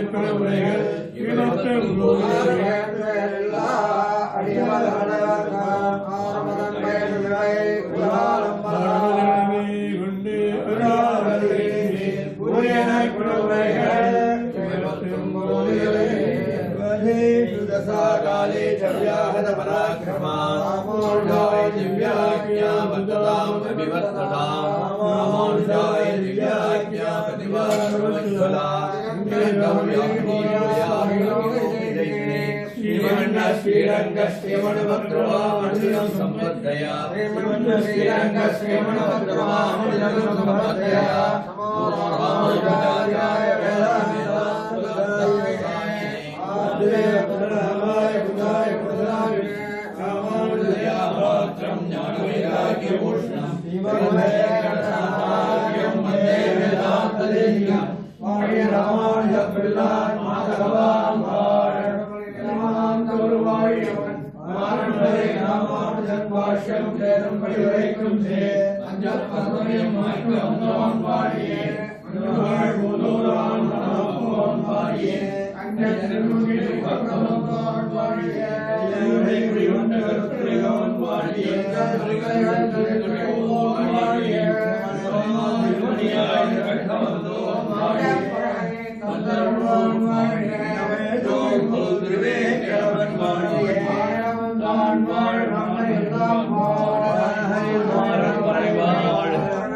ஞானியர்கள் சென்னியடி